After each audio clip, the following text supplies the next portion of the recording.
Autre tableau, le portrait des Arnolfini, de Jean van Eyck.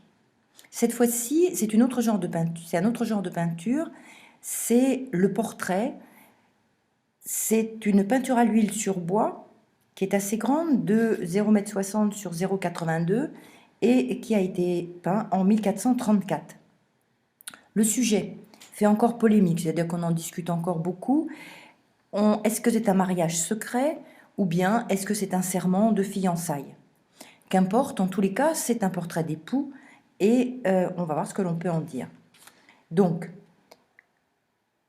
l'humanisme a mis au centre du monde l'homme, et avec la prospérité qui existe à cette époque, les rois, les nobles, mais aussi les bourgeois font faire leur portrait.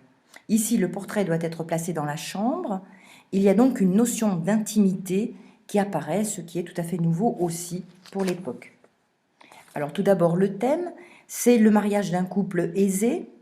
Les deux personnages sont natifs de la ville de Lucque, en Italie. L'homme est d'une famille de marchands et la jeune femme est d'une famille de banquiers. Lui est en 1431 le conseiller de Philippe le Bon, puis il sera le chambellan et le majordome de Charles le Téméraire et anobli en 1462. Il est aussi prêteur pour la même famille. Il avait de bonnes relations avec Louis XI, donc de bonnes relations avec le roi de France et le duc de Bourgogne. Alors, le genre du tableau, c'est une scène de la vie quotidienne. Et enfin, le contexte. En 1434, le duché de Bourgogne est immense et il s'étend de Dijon aux Flandres, avec une alliance avec l'Angleterre. La France est alors moins puissante. La cour est très fastueuse, cour de Bourgogne, et les ducs agissent en mécène, entretenant de nombreux artistes. Jean sans peur faisait venir ses vêtements de Lucque et Philippe le Bon assortissait ses tenues à ses bijoux. Les peintres, à cette époque, étaient membres d'un métier, on dira une corporation, au XVIIIe siècle, et ils peignaient aussi bien les tableaux que les bannières, ou même que les mappe-mondes, les coffres dans lesquels on mettait les habits. C'est le commanditaire, c'est-à-dire celui qui commande l'œuvre, qui fixe les détails de la peinture, et le peintre, donc, à cette époque, prend très peu d'initiative. Description du portrait. Au centre, on a deux personnages, l'homme recevant la main de la jeune femme. Ils sont habillés richement. Lui porte un grand manteau aux bords garnis de fourrure, un pourpoint noir aux poignets brodés d'or, des chausses, c'est-à-dire des bas attachés au pourpoint, avec des semelles parfois, et il a un chapeau de feutre. Elle est vêtue d'une robe de drap vert. La mode pour les femmes, c'est une silhouette allongée, avec un ventre proéminent. On plaçait des coussinets sur les robes, et il y avait une ceinture, elle a une ceinture haute, qui faisait ressortir le ventre. Ses manches sont garnies de fourrure. En dessous, elle porte un vêtement long, en toile ou en soie. Ses cheveux sont enserrés dans une résille dorée et une coiffe est posée dessus. Elle porte un double collier d'or, un anneau à l'annulaire. Déchaussée, on voit ses babouches, ce qui peut ressembler à des babouches rouges au fond, près du pied du fauteuil. Son visage est doux, ses yeux baissés. Est-ce qu'on peut y voir là la soumission à son mari? Alors, au premier plan, on a le chien et les chaussons de l'homme.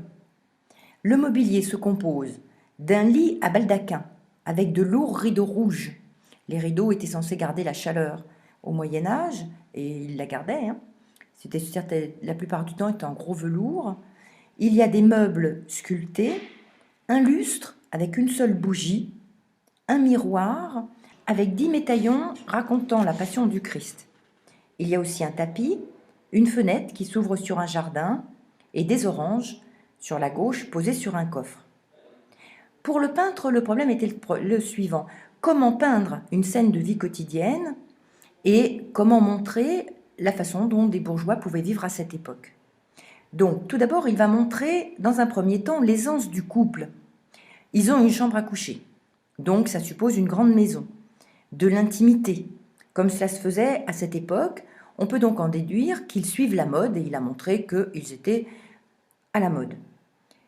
Ensuite, il y a le luxe qui vient du commerce, le miroir de Venise, le velours et la soie d'Italie, la dentelle qui vient de Malines ou de Bruges, les fourrures de la Baltique ou de Russie, les babouches, les oranges, les tapis viennent des régions islamiques. Le luxe rappelle le métier de marchand international, donc de l'homme. Deuxième chose qu'il montre, c'est que c'est un couple croyant. Il y a tous les symboles religieux. La chandelle, qui est le regard de Dieu. À cette époque, les mariés laissaient une chandelle allumée toute la nuit. Ensuite, les oranges, à la fois paradis et symbole du péché originel, racheté par la passion du Christ.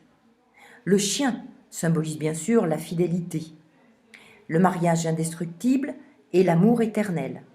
Mais néanmoins, le couple est tourné vers l'avenir, puisqu'on a les fleurs évoquant le printemps, la jeunesse, le début de la vie commune.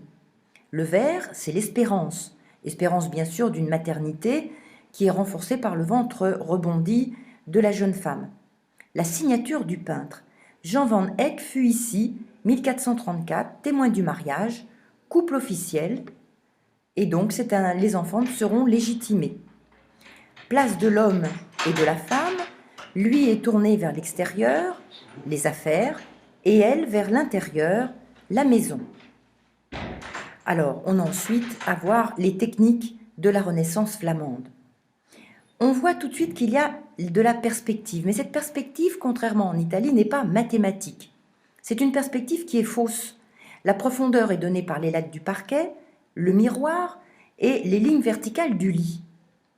On a le souci du détail, qui est typique, avec une finesse de dessin extraordinaire, puisque les peintres flamands peignaient quelquefois avec un pinceau un seul poil, de manière à faire de tout petits sujets. Et le tableau fini, néanmoins, tout va s'agencer parfaitement et la perspective apparaît en trompe-l'œil. Tout s'agence bien et surtout le réalisme est omniprésent. Enfin, on a quand même la malice du peintre.